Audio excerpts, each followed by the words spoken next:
우리 다시 한번 고백할까요? 이번에는 제가 오늘 말씀 준비하면서 예전에 이렇게 했던 이야기인데 우리 한번 가슴에 손을 얹고 나는 죽었습니다.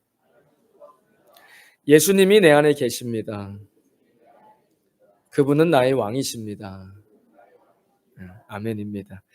제가 종교개혁지에 보내주셔서 잘 갔다 오고 지난 시간에 성경 말씀에 대해서 같이 이야기 나누었던 것 같아요. 성경이 닫혀져 있던 시대는 암흑 시대였다. 지금은 우리가 성경 몇몇 소수 나라 빼고는 성경 읽는 게 자유롭고 언제든지 성경을 볼 수 있어요. 어플로 다운받아도 언제든지 볼 수 있고 언제나 우리 성경이 주변에 있어서 그래서 언제라도 보지 않는 이런 아이러니한 시대가 돼버렸는데 그걸 강압적으로 성경을 못 보게 했을 때도 시대가 어둠의 시대, 다크 에이지라고 얘기하잖아요. 중세. 그랬던 것처럼 지난 시간 리뷰하는 겁니다.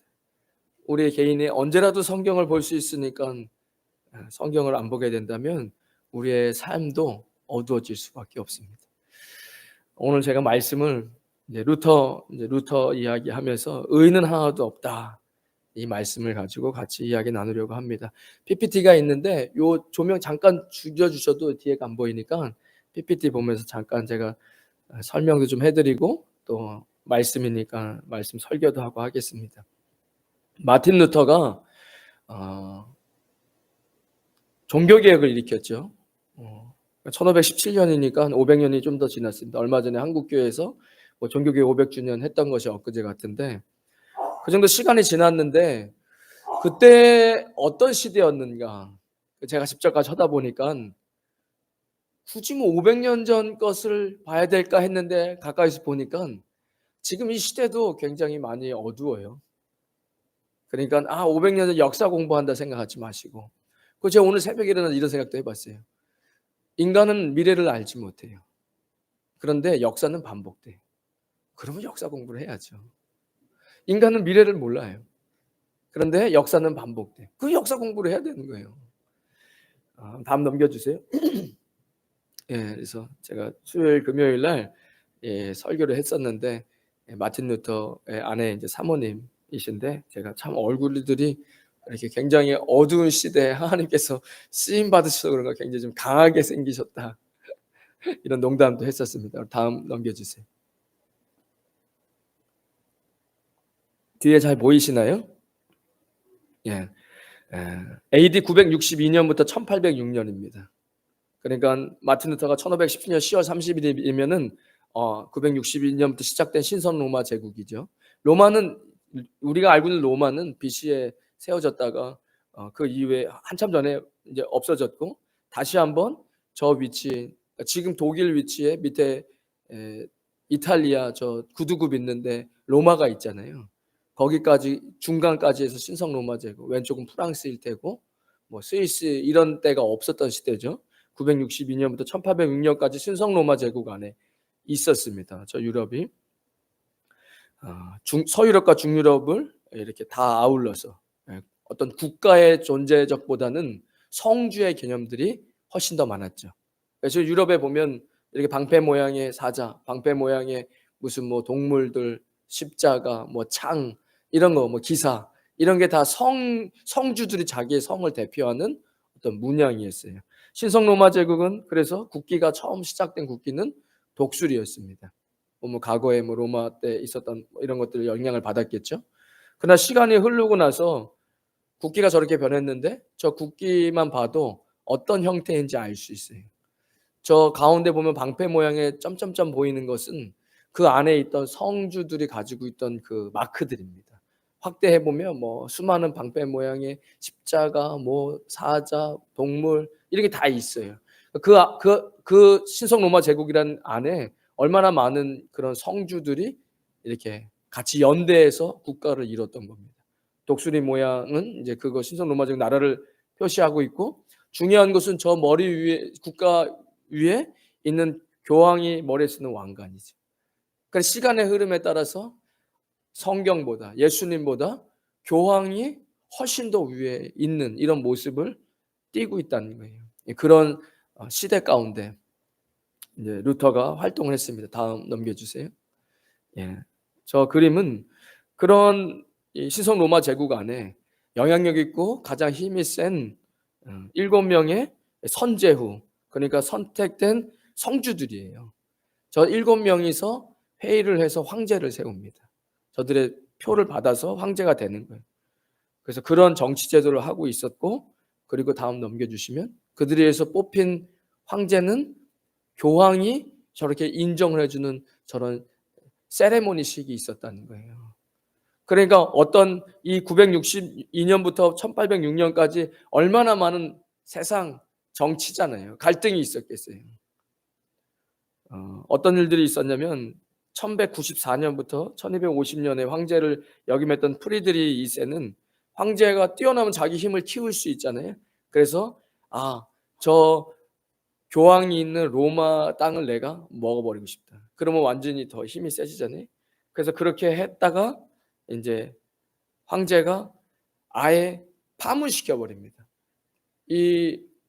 교황이 파문시키는 거죠. 왕직을 파문시킬 수는 없어요. 그러나 너는 교회에서 파문이다. 너는 더 이상 그리스도인이 아니다. 이런 교회에서 파지시켜 버리니까 나머지 선제후나 성주들이 그를 이제 힘을 자꾸 떨어지게 되는 이런 일들이 있었다는 거예요. 루터는 지금의 독일 아이슬레벤 지역에서 1483년에 태어납니다. 11월 10일 날. 그리고 그는 엄격한 집안에서 태어납니다. 1501년 에르푸르트 대학에 입학해서 아버지는 광산업을 하셨는데 동생에게 광산업을 물려주고 루터는 법대에 들어가서 변호사가 되기를 원했다고 합니다. 공부를 꽤 잘했었나 봐요. 그가 살았던 시대는 교황의 말이 성경보다 위에 있습니다. 우리가 저기 인트라무로스 가서 마닐라 성당인가요? 거기 가면 박물관 같이 있어요. 다 똑같습니다. 보면은 세인트들이 있고, 그리고 이렇게 교황이 성경을 들고 본인이 그 성경 위에서 고칠 수 있는 성경 위에 내가 있다. 이런 것들이 있어요. 그래서 그런 시대에 있었다는 겁니다. 제가 지난주에도 말씀드렸지만 나는 위대한 인물이 아니어서 하나님께 쓰임 못 받을 거예요? 그렇지 않습니다. 루터가 이미 대학을 다닐 때에도 그는 마리아의 이름으로 기도했습니다. 세인트 안나의 이름으로 기도했다는 거예요. 그러니까 완전히 제가 생각을 해보면 이건 이단도 아니에요. 이단은 성경을 비스무리하게 이야기하다가 엉뚱한 얘기를 하는 거죠. 사이비는 아니 어디 기독교와 성경에 사람의 이름으로 기도를 하고 나를 도와달라고 구원해달라고 이야기를 합니까? 루터가 그런 기도를 했다는 거예요. 대학교 다닐 때 날카로운 칼에 살이 베어가지고 이 동맥이 찢어져서 피를 많이 쏟았다는 거예요. 얼른 조치를 하고 병원에 누웠는데 또다시 찢어져가지고 피가 새니까 죽을 수도 있잖아요. 그럼 얼마나 두려워요. 그러니까 성인 안나 또 마리아님 나를 살려주십시오라고 기도했다는 거예요.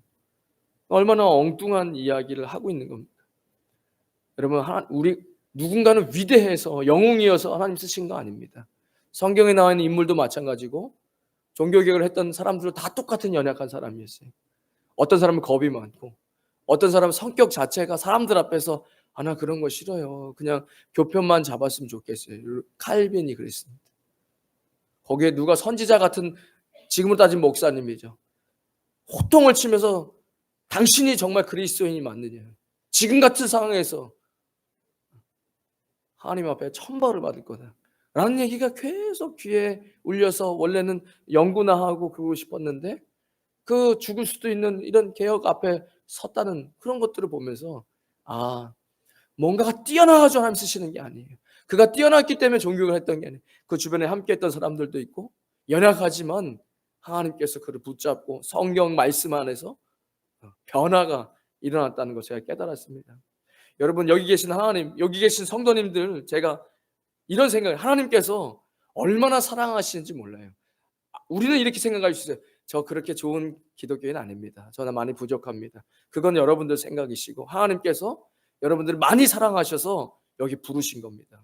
그 부름 받으신 성도님들은 오직 예수님의 이름으로 기도하시기를 축원드리겠습니다. 중요합니다. 우리 종교개혁이 우리의 유산이기 때문에. 루터는 당시 대학을 다니면서도 대학생들 당시에 있던 유행 같은 것들이 있었겠죠. 그런 것들보다는 금욕적인 삶을 살았답니다. 저는 그걸 보고 들으면서 그가 종교심이 있었네. 그러니까 종교로는 구원을 받을 수는 없어요. 근데 종교심이 있었어요. 여러분 종교 생활을 하잖아요. 이 교회를 다니면서. 제가 일부 예배 때에도 엄청 좀 왜 그런지 모르겠는데 일부 때 엄청 좀 세게 얘기했어요. 교회에 출석하는 걸로 나는 좋은 기독교인은 아니에요. 그러나 내가 교회에 출석하는 걸로 지옥은 가지 않을 거예요. 라고 생각하는 그런 게 종교 활동이에요. 그러니까 제가 매번 10월 달에 이야기하잖아요. 10월이 되면 한 해를 정리하고 내년도를 시작할 때 교회 안으로 들어오십시오. 분명히 사람에게는 가지고 있는 달란트가 있습니다. 내가 뭘 고치는 걸 좋아하시면 교회 관리부로 들어오셔서 교회 이런 것들도 고치시고 그리스도의 몸으로, 내가 노래하는 거 좋아하면 찬양이나 성가대 하시고, 꾸미고 이쁘게 꾸미는 거 좋아하시면 교회 환경미화 한 부서에 들어와서 같이 하시고. 왜 그러냐? 그렇게 교회 안으로 들어와서 그리스도 몸에 붙어야 우리가 신앙생활을 영위해 나가요. 불편해요. 교회 안으로 들어오면. 아세요? 왜냐면 내가 보기 싫은 사람도 있고 싫은 사람도 봐야 되고, 그러면서 나의 부족함이 깎아져 내리면서 그리스도 닮아가게 하시는데, 아무것도 교회 하지 않고 출석하는 것만으로 내가 언제 내가 좋은 그리스도인을 이야기했습니까? 나는 좀 부족하지만 그래도 그것만으로 지옥은 안 갈 수 있으면 이게 종교 활동이라고요. 루터에게는 그런 것들이 있었어요. 거기에 뭐가 없는지 아십니까? 하나님이 주시는 자유함이 없어요. 신앙의 자유함이 없습니다. 언제나 노예돼요. 교회 밖에 있으면 자유가 있습니까? 그렇지 않습니다. 이 죄와 억압과 생명과 자유, 로마서에도 나오잖아요. 죄의 싹은 사망이고, 죄와 사망의 법에서 생명의 성령의 법으로. 그러니까 자유가 없어요. 우리는 이 종교 활동에는 자유가 없죠. 어쨌든 14세기 유럽에 왜 그러면 루터가 이렇게 됐을까? 제가 생각을 해봤는데, 루터가 활동하기 그 전에 이미 유럽은 흑사병, 패스트로 완전히 수많은 사람들이 죽어나갔습니다. 그는 많은 죽음의 사람들 본 거예요. 그리고 흑사병이 끝난 게 아니었어요. 제가 찾아보니까 그 이후에도 왕왕 흑사병에 걸려서 죽는 사람들이 있었다라는 거예요. 루터 동생이 죽었고 흑사병으로. 이미 흑사병은 한참 전에 지나간 거예요. 그런데 루터 동생이 죽었고, 에르푸르트 대학을 다닐 때 교수님 3명이 한꺼번에 흑사병을 죽었습니다. 그러니까 루터는 삶 속에서 죽음을 많이 본 거예요. 그러면서 자기는 하나님께 어떻게 심판을 받지? 왜 내 안에 평안이 없지? 이런 거로 늘 고민을 했던 겁니다. 장례식에 그 두 분 교수님이 죽으면서 이런 얘기를 해요. 내가 수도사였다면 얼마나 좋았을까. 그러니까 그 시대를 알 수 있는 거예요. 어떤 행위로 구원을 받으려고 하는 것들이 너무 많았다는 겁니다. 그해 7월 2일 날 루터는 집에 가서 아버지를 만나요. 아버지는 변호사가 되기 원하죠. 이미 루터의 마음에는 내가 수도사가 돼서 이래야 이 평안한, 이 불안한 마음과 이 하나님 앞에 심판받을 것 같은 것을 해결받을 수 있는 거예요. 교회에 나온다고 구원받는 거 아닙니다. 루터가 수도성이 됐기 때문에 구원받는 게 아니잖아요. 그러나 루터는 계속해서 그런 두려워하는 마음을 어떤 행위를 통해서 구원을 받으려고 합니다. 그러고 나서 아내 법대 다녀 하고 다시 학교 돌아오는 그 길에 천둥번개가 치는 거예요. 루터는 굉장히 두려운 거예요. 하나님께서 자기를 지옥으로 던져버릴 것 같다. 그의 표현은 무시무시한 하나님께서 자신의 목을 꺾어서 지옥에 던져버릴 것만 같은 두려움이 내 안에 엄습했다. 이렇게 이야기하는 거예요. 여러분, 죄는요 사라지지 않습니다. 회개하지 않는 한. 여러분이 씻지 않는 한, 이 더운 나라에서 여러분들이 샤워하고 씻지 않는 한 그 냄새나고 땀 냄새나고 하는 것들은 사라지지 않아요. 샤워 안 하고 일주일만 이 나라에 살아보십시오. 죄는요 씻겨지지 않으면, 우리 몸도 씻지 않으면 냄새나듯이. 그러니까 루터는 적어도 그 죄에 대해서 고민을 해봤던 거예요. 내가 구원받을 수 있을까? 내 안에 죄가 있는데 이 불안함은 뭐지? 그 천둥번개 속에서 그런 떨림이 있었다는 거예요. 그리고 나서 루터 옆에 벼락이 쳐가지고 나무가 막 터져 나가면서 그때 자기가 이르기 광부의 수호신인 성 안나에게 기도합니다. 성 안나여 나를 살려주셔서 수도사가 되겠습니다. 그러니까 이렇게 이야기하는 루터예요. 전혀 신학도 없고 잘못된 교리와 예수님을 잘 믿지도 못하는 이런 엉뚱하고 부족한 사람을 하나님께 쓰시죠. 저는 그때 이런 말씀이 생각났어요. 전도서 7장에 보면 초상집에 가는 것이 잔치집에 가는 것보다 낫다. 우리 중고등학생들 이제 더 커서 대학생 되고 20대 되면 무서울 게 없어요. 몸은 건강하고 뭐라도 할 수 있을 것 같고, 그러면서 너무 지나치게 파티하고 이런 거 노는 거에 너무 집중하지 마세요. 성경은 소상집에 가는 것이 잔치집에 가는 것보다 낫다. 살아있는 사람은 누구나 죽는다는 것을 명심해야 한다. 지혜로운 사람의 마음은 초상집에 가 있고 어리석은 사람의 마음은 잔치집에 가 있다. 아마 루터는 주변에 죽음이 많았기 때문에 그런 것에 대한 두려움이 있지 않았나. 결국에는 그는 가장 엄격하고 금욕적이라는 아우구스티누스 수도에 들어갑니다. 그리고 자신이 공부했던 공부했던 책들을 다 팔아서 수도에 헌금하고 들어와서 시작한 것은 적선이에요. 처음 들어온 수도상들이 하는 건 나가서 적선해 오는 거예요. 저는 기독교를 종교라고 생각하지 않습니다. 진리이고 저는 단지 진리를 따르고 예수님 따르는 것이죠. 제가 유럽을 갔다 오고 나서 깨달은 게 있어요. 왜 이렇게 종교를 일으켰던 나라에 이런 부분들이 있을까? 이런 차가움이 있을까? 그랬을 때 너무 종교화된 부분들이 있는 거예요. 그러면 안 돼요. 신앙의 성경과 예수 그리스도 십자가 이런 거 빼고는 우리는 사실은 뭔가를 그것이 무슨 마치 뭔가 있냐. 그거는 안 되는 거예요. 어떤 형식이 우리를 구원해 줄 수 있다. 그거는 아니라는 거죠. 결국에는 아메리카로 복음이 넘어오고 아메리카가 슈퍼파워를 이루잖아요. 그리고 그 복음이 지금 아시아로 흘러와 지금 이 아시아권에 복음이 뿌려지고 있습니다. 역사를 보면 지금 아시아는 반드시 엄청난 일들이 벌어질 거예요. 그렇잖아요. 기독교 역사라는 게 있는 거잖아요. 그가 수도승이 되고 1507년 4월 3일 이 24살에 에르푸르트 주교자가 있는 대성당에 사제성품을 받습니다. 27살에 수도네일로 교황청에 보고서를 올리려고 로마에 가게 되는 일이 있었어요. 굉장히 아마 설레었었다고 이야기합니다. 뭐라고 이야기하면 거룩한 로마예요. 거룩한 순교자들의 피가 이 도시로부터 뚝뚝 떨어져 흘러나오니 참으로 진정 거룩하도다. 한번 보여주실래요? 로마에 가면 카톨릭 교회 이 라테란 성당의 스칼라 산크타라는 거룩한 계단, 빌라도의 계단이라고 불리는 그런 계단이 있다는 거예요. 가서 루터도 저 계단을 무릎으로, 저 계단은 발로 오르는 게 아니라 무릎으로 오르는 계단이래요. 무릎팡이 다 까지고 하나 오르고 라틴어로 주기도문을 외우고 사도신경을 외우고 루터도 가서 했대요. 저거를 멍이 들었다고. 근데 제가 찾아보니까 지금도 하고 있어요. 그러니까 500년 전이나 지금이나 어둠으로 가득 가려져 있는 사람들은 어쩔 수가 없는 거예요. 여기도 보면은 사순절 다가오면 막 자기의 채찍질 해가지고 등 피나게 하잖아요. 왜 그러죠? 그렇게 했기 때문에 나는 천국에 갈 수 있다라고 생각하는 거예요.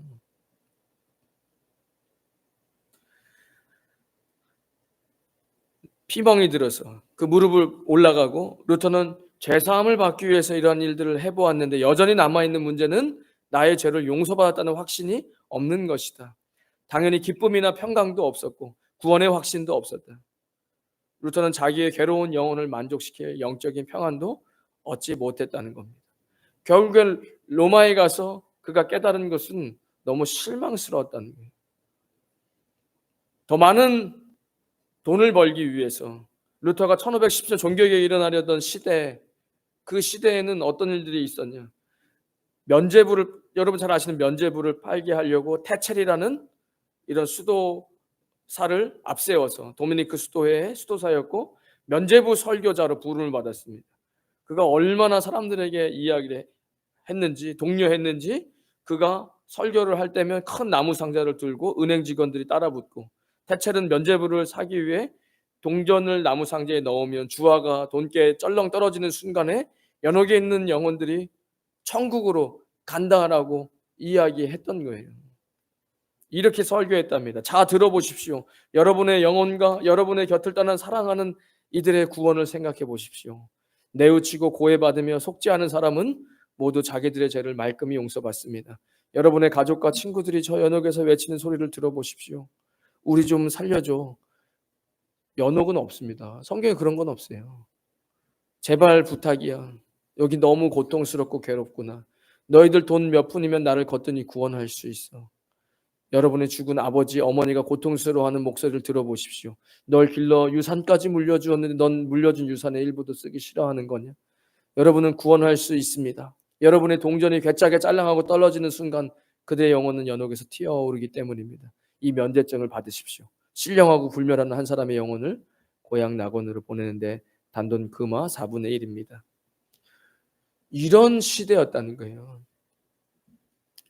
그가 로마에 가서도 이미 실망을 하는 거예요. 그때 벌써 로마에 갔을 때도 자기는 나름대로 그 루터 이런 일대기를 보면 나름대로 이 수도승이 돼서 사제가 돼서 어떻게든 성도들이 오면 그들이 구원받을 수 있도록 잘 뭔가를 이렇게 하잖아요. 뭐 이것도 하고 이런 거 하고 뭐 연기도 뿌리고 이런 걸 잘해서 그들을 내가 구원해야 되는데 그것도 잘못된 거죠. 구원은 목사가 하는 게 아니에요.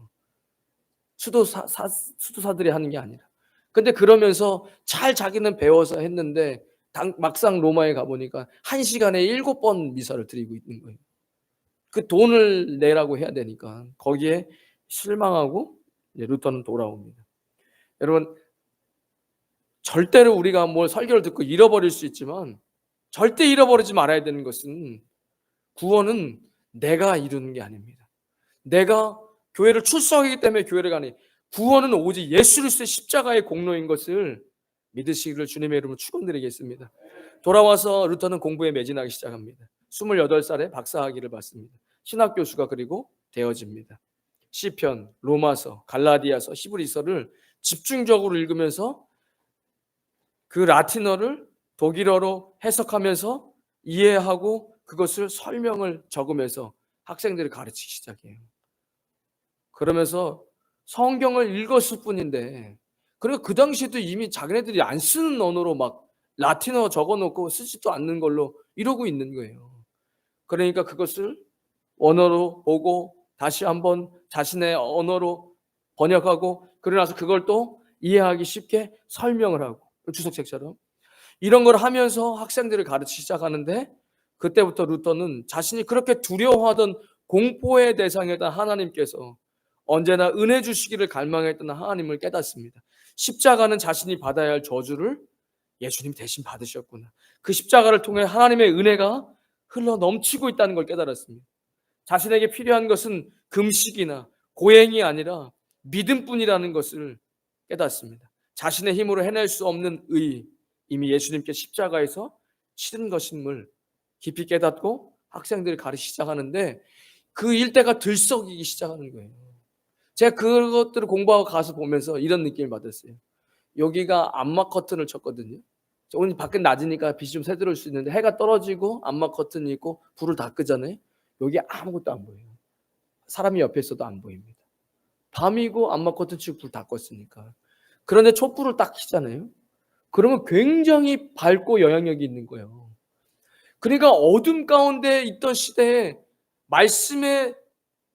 주의 말씀은 내 인생길 가는데 등불이고 빛이라고 이야기하잖아요. 이 빛이 딱 켜지니까 들썩거리는 거예요. 이미 벌써 학생들이 막 모여들기 시작하고 그의 인생도 변하고 그 도시가 막 들썩이고, 이거를 처음부터 종교개혁을 이렇게 해야지 하고 비텐베르크에다 95개조를 붙인 게 아니래요. 내가 깨달은 걸 좀 수많은 신학자들과 수많은 무슨 지금을 따지면 그런 와서 얘기를 좀 해보죠. 이게 좀 잘못된 것 같다. 완전히 잘못된 것 같다. 라고 붙여서 얘기를 하자 했던 게 그게 막 들썩이기 시작한 거죠. 그리고 마침내 그는 이신칭이죠. 영어로는 justification by faith입니다. 의로 이신칭이 한문으로 써 이 믿으신 일컬음을 칭 오를 의 믿음으로써 의롭다 칭한다. 그러니까 내가 왜 그렇게 고행했지? 내가 왜 무릎으로 걸었지? 내가 왜 이렇게 행동했지? 내 죄를 어떻게든 닦아보려고. 그래서 의로워지려고. 그러나 의로운 것은 믿음으로써. 뭘 믿는 거예요? 예수 그리스도를 믿음으로써 의로워지는 거예요. 뭘 믿는 거죠? 예수 그리스도께서 죄가 없이. 그러니까 제가 교리교육하고 세례교육할 때 항상 얘기하잖아요. 인간의 몸으로 오신 성령이, 우리는 죄인이기 때문에 죄인과 죄인이 결혼해 애를 낳아야 그 죄성이 같이 연결되잖아요. 그래서 성령으로 잉태해서 죄 없으신 분이 인간의 몸으로 오신 거잖아요. 그리고 루터는 깨달았겠죠. 아, 나는 내 죄를 내가 무릎 꿇고 뭘 해야지 깨끗해질 줄 알았는데 이미 그 죄는 죄값을 치러야 돼. 그 죄값을 예수님이 십자가에 치르셨구나. 이것을 깨달아지니까 거기서 예수 그리스도 안에서 의예요, 의. 내가 구원받을 수 있는 의, 거룩함. 이것이 툭 튀어나와서 뭐를 나를 의롭게 하느냐? 이것을 네가 믿느냐? 믿으면 그 믿음으로써 의롭게 하나님께서 칭해 주신다는 거예요. 왜? 나는 사실은 죄인이야. 루터도 죄인이고 우리도 죄인이에요. 그런데 그것을 믿으니까 그 믿는다는 건 내 죄값, 죄싹을 받아야죠. 컬러 코딩 있을 때 밖에 낮에 나가면 무조건 딱지 끊어요. 낮에 나가면 안 잡힐 수가 없어요. 웬만해서. 그리고 죄 지은 건 죄값을 치러야죠. 그 죄값을 예수님이 치르셨다는 거예요. 그걸 믿음으로, 내가 죄인이었지만 죄값 치른 걸 믿음으로 마지막에 심판하실 그분께서 내가 너를 의롭다고 여겨줄게. 칭의잖아요. 내가 너를 의롭다고 이해하게, 내가 심판자인데 내가 너를 의롭다고 이해하겠는데 누가 너를 정죄할 수 있느냐? 여러분 스스로 정죄하지 마십시오. 왜 스스로를 정죄해? 나는 안 돼. 나는 안 돼. 나는 문제가 많아. 나는 원래 못 배워서. 여러분 스스로 여러분을 구원하려고 하는 것 지금은 없는가 보면 지금도 너무 많아요. 2024년 우리가 이단이 아니고 정통 기독교를 믿는다고 하는 교회 안에서도 얼마나 많은 사람들이 종교 생활을 하고 내가 어떤 행동으로 해서 내가 하나님께 거룩해지지라고 생각하는, 여러분 구원을 그렇게 해서 받을 수 있겠습니까? 그리고 나서 루터는 이렇게 고백합니다. 사람이란 죄를 지을 뿐 아니라 그 자신이 바로 죄인이다. 하나님 앞에서 그저 죄인으로 서 있을 뿐이며 내가 그것을 부정한다면 이는 하나님을 거짓말쟁이로 만드는 것이다 라고 고백합니다. 여러분 이 고백이 왜 중요한지 아십니까? 얼마나 많은 성도님들이 내가 노력해가지고 무슨 일을 하려고 하냔 말이에요. 제가 루터는 남자였지만 교회에는 여성 성도님들도 계시고 남자도 계시고 우린 동양에 살고 서양 사람들은 문화가 다르고 피부 색깔이 다르고 머리 색깔이 다르고 언어가 다르고 교육이 다르고 다 달라요. 누군가는 재산이 있어요. 재산이 많은 사람도 있고 재산이 좀 적은 사람도 있어요. 수많은 차이들이 있어요. 그러나 모든 사람들은 죄인이라는 거예요. 의인은 없나니 하나도 없다. 여러분 이거 다 알죠? 몰라요. 이걸 정말 안다면 여러분 신앙을 노력하지 않을 겁니다. 인생을 노력으로 루터가 완전히 깨달은 건 나는 유럽인이야. 너보다 뛰어난 문명을 가졌어. 나 하버드 대학 다녀. 너 대학 못 나왔어. 이건 아무 의미가 없어요. 바울이 이걸 깨달은 거죠.